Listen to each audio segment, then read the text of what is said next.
नमस्कार, आप देख रहे हैं प्राइम टीवी और मैं हूं आपके साथ मुस्कान अजमानी। रुक करेंगे मध्य प्रदेश की बड़ी खबरों की ओर। यूपी के मुख्यमंत्री योगी आदित्यनाथ ने चुनाव प्रचार के आखिरी दिन छिंदवाड़ा में जनसभा को संबोधित किया है। इस दौरान उन्होंने कांग्रेस पर जमकर निशाना साधा। उन्होंने कांग्रेस को एक देश की बड़ी समस्या बताते हुए कहा कि कांग्रेस अक्सर देश की संपदाओं को मुसलमानों का बताती थी। मोदी सरकार के आने के बाद मोदी ने गरीबों और वंचित लोगों को सभी योजनाओं का लाभ दिलाया है। उन्होंने आगे कहा कि आज देश पूरे विश्व में उन्नति कर रहा है। उन्होंने राम मंदिर मुद्दे को लेकर भी कांग्रेस पर जमकर निशाना साधा। इस दौरान योगी आदित्यनाथ ने छिंदवाड़ा में कहा कि भगवान राम और श्री कृष्ण के अस्तित्व को भी कांग्रेस ने नकार दिया था। कमलनाथ भी इस कैबिनेट में मिनिस्टर थे, तब कांग्रेस कैबिनेट में भगवान राम के न होने का एफिडेविट कोर्ट में पेश किया गया था। उन्होंने आगे कहा कि हम जब राम जन्मभूमि में मंदिर बनाने की बात कहते थे तो हमारा मजाक उड़ाया जाता था। हम तो यही नारा लगाते थे कि हम मंदिर वहीं बनाएंगे, रामलला हम लाएंगे, ढांचा भी गिराएंगे। लेकिन कांग्रेस ने इसका भी मजाक बनाया था। आज मंदिर भी बन रहा है। पहले कांग्रेस कहती थी कि तारीख नहीं बताएंगे, मंदिर वहीं बनाएंगे। हम आपको तिथि बता रहे हैं कि 24 जनवरी को अयोध्या में देश के प्रधानमंत्री नरेंद्र मोदी रामलला की प्राण प्रतिष्ठा करेंगे।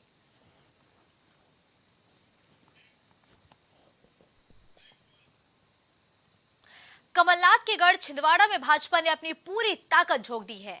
चुनाव प्रचार के आखिरी दिन सौसर विधानसभा के पीपला नारायण गरवार में महाराष्ट्र के डिप्टी सीएम देवेंद्र फडणवीस ने जनसभा को संबोधित किया। इससे एक दिन पहले सड़क परिवहन मंत्री नितिन गडकरी ने भी जनसभा को संबोधित किया था। भाजपा प्रत्याशी नाना भाऊ मोहोड़ के समर्थन में देवेंद्र फडणवीस ने जनसभा के दौरान कांग्रेस पर जमकर निशाना साधा। देवेंद्र फडणवीस ने कहा कि मध्य प्रदेश में पूर्ण बहुमत के साथ बीजेपी जीतने वाली है।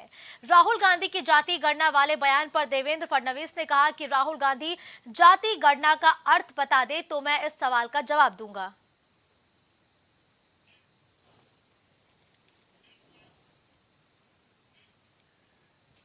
सागर जिले की रैली से लगातार 8 बार चुनाव जीतते आ रहे भाजपा प्रत्याशी गोपाल भार्गव ने विशाल जनसभा को संबोधित किया है।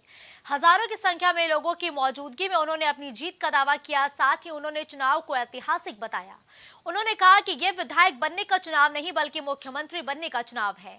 आप सभी का 8 बार से सहयोग मिल रहा है और 9वीं बार भी आपसे सहयोग की अपेक्षा है। पंडित गोपाल भार्गव ने कांग्रेस पर निशाना साधते हुए कहा कि आपने 8 बार से कांग्रेस को वोट नहीं दिया। अगर आप 9वीं बार मुझे वोट देते हैं तो आपकी 8 बार की गलतियां माफ हो जाएंगी। आप सभी योजनाओं का लाभ लेते हैं, इसलिए आपको 9वीं बार मुझे वोट देना चाहिए, क्योंकि अगले 100 सालों तक कांग्रेस की सरकार तो आने नहीं वाली है।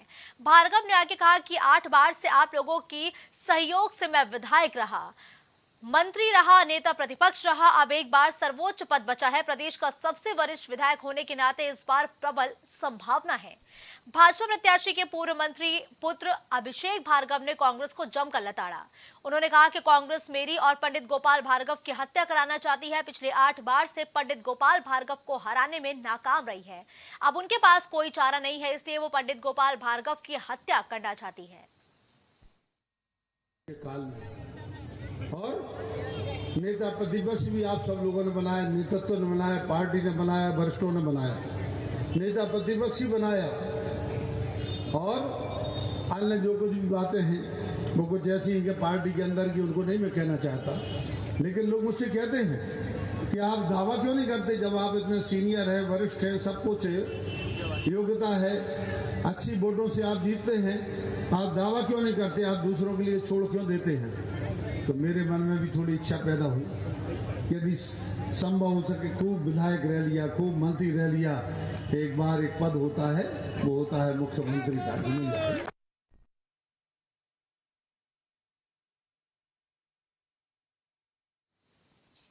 तो वही चुनाव प्रचार के आखिरी दिन बीजेपी प्रत्याशी गोपाल भार्गव के बेटे अभिषेक भार्गव ने चुनावी नुक्कड़ सभाओं को संबोधित किया है। इस दौरान उन्होंने कांग्रेस पर जमकर हमला बोला। उन्होंने कहा कि कांग्रेस चाहे तो गोपाल भार्गव को इस बार मुख्यमंत्री बनने के लिए निर्विरोध निर्वाचित करा दे। अगली बार हम कांग्रेस से प्रत्याशी को निर्विरोध निर्वाचित करा देंगे। अभिषेक भार्गव के प्रस्ताव का कांग्रेस प्रत्याशी ज्योति पटेल ने स्वागत किया और कहा कि वो पार्टी के शीर्ष नेतृत्व या नरेंद्र मोदी से भरे मंच पर ये कह दे तो वो उन्हें निर्विरोध निर्वाचित करा देंगे। इस पर गोपाल भार्गव ने कहा कि हम तो वैसे भी निर्विरोध ही हैं, हमें कांग्रेस क्या निर्विरोध कराएगी। उन्होंने कहा कि अभी तक किसी भी राज्य में भाजपा के शीर्ष नेतृत्व ने पहले से सीएम का चेहरा घोषित नहीं किया है। आप दावा क्यों नहीं करते जब आप इतने सीनियर हैं, वरिष्ठ हैं, सब कुछ है, योग्यता है, अच्छी वोटों से आप जीतते हैं, आप दावा क्यों नहीं करते? आप दूसरों के लिए छोड़ क्यों देते हैं? तो मेरे मन में भी थोड़ी इच्छा पैदा हुई, यदि संभव हो सके खूब विधायक रह लिया, खूब मंत्री रह लिया। विधानसभा चुनाव के मद्देनजर डीएम और एसपी ने पुलिस जवानों के साथ छिंदवाड़ा नगर में फ्लैग मार्च कर सुरक्षा की भावना जागृत की है।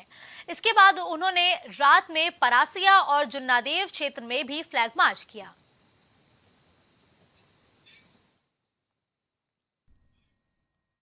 जितने भी परमिशंस थे वो समाप्त हो गए हैं। जो व्हीकल के परमिशन दिए गए थे वो भी समाप्त हो गए हैं। पूरे जिले में जो हमारी टीम है वो फ्लैग मार्च कर रही है। अभी हमारे और एसपी साहब के साथ लगभग 150 का बल है। पैरामिलिट्री फोर्सेस की टीम है और डीएफ की टीम है। सारे के सारे कॉन्स्टिट्यूएंसीज को सेंट्रलाइज फ्लैग मार्च कवर करे, लेकिन अपने अपने विधानसभा क्षेत्र में सभी एसडीओपीज, एसडीएम्स, पीआईज और सभी लोकल अधिकारी अपना अपना फ्लैग मार्च भी लगा रहे हैं। हम पब्लिक को ये मैसेज देना चाहते हैं कि चुनाव के लिए हम लोग पूरी तरह से रेडी हैं। पर्याप्त पुलिस से तो किसी तरह की भी अनहोनी की कोई संभावना हम नहीं छोड़ेंगे।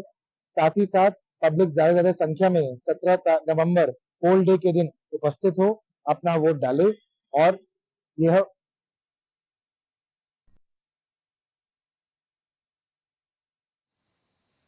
खबर ग्वालियर से है, जहां राजमाता विजय राजे सिंधिया एयरपोर्ट के विस्तार क्षेत्र में निर्माणाधीन बिल्डिंग के तलघर में पेंट से भरे ड्रम के अचानक पलटने से जहरीली गैस का रिसाव हो गया। हादसे में 4 मजदूरों की दम घुटने से वो बेहोश हो गए हैं। इसके बाद दमकल की 3 गाड़ियों को एयरपोर्ट पर भेजा गया है, जिसके बाद रेस्क्यू टीम ने 1 घंटे की मशक्कत के बाद जमीन से करीब 50 फीट गहराई में काम कर रहे तीनों मजदूरों को रेस्क्यू किया है। एक मजदूर को वहां मौजूद अन्य कर्मचारियों ने पहले ही निकाल लिया था। नगर निगम उपायुक्त अतिबल सिंह यादव का कहना है कि 3 ड्रमों में भरे पेंट को मिलाकर एक अलग पेंट बनाया जाता है, जिसमें बहुत गैस होती है। ड्रम में अचानक गैस बनने से वो फट गया। वहीं एयरपोर्ट पर काम करने वाले ठेकेदार के साथ इन कर्मचारियों का अस्पताल में मेडिकल चेकअप कराया जा रहा है और इस मसले पर अधिकारियों का कहना है कि मजदूर गैस से मामूली पीड़ित है, कोई गंभीर रूप से बीमार नहीं है। एयरपोर्ट की जो नई बिल्डिंग बन रही है वहाँ से सूचना मिली है कि उसमें कुछ कर्मचारी काम करते हुए वहाँ एक ड्रम गैस फट गई है, तो उससे गैस लीकेज हुई है। उस गैस के कारण वो लोग बेहोश हो रहे हैं और उसको जल्दी निकालें। तो यहाँ से मैंने गैस के लिए न्यूट्रलाइज करने के लिए सामान के साथ मैंने 3 गाड़ियाँ फायर ब्रिगेड की और अपने क्या नाम ये अपना मोटरसाइकिल रेस्क्यू दल के साथ वहाँ भेजा। मैं भी पहुँच गया, तो उनको जाके समय पर उन्होंने सूचना दे दी थी, इसलिए एक कर्मचारी ही वो लोग निकाल पाए थे, लेकिन बाकी बेहोशी स्थिति में उन्हें कोई न पकड़ पा रहा था कुछ है, तो हमने अपने कर्मचारी वहाँ भेजे। तब वो लोग नीचे जाके उनको गीली पट्टी अट्टी बांध के नाक पे उनको किसी तरह से उनको लेके और खींच के आए। जिस तरह से अपने ट्रॉली में नीचे एक रस्सी डाल के उसको खींच लेते हैं, उस तरह से उन्हें खींचा, उनको निकाल लिया।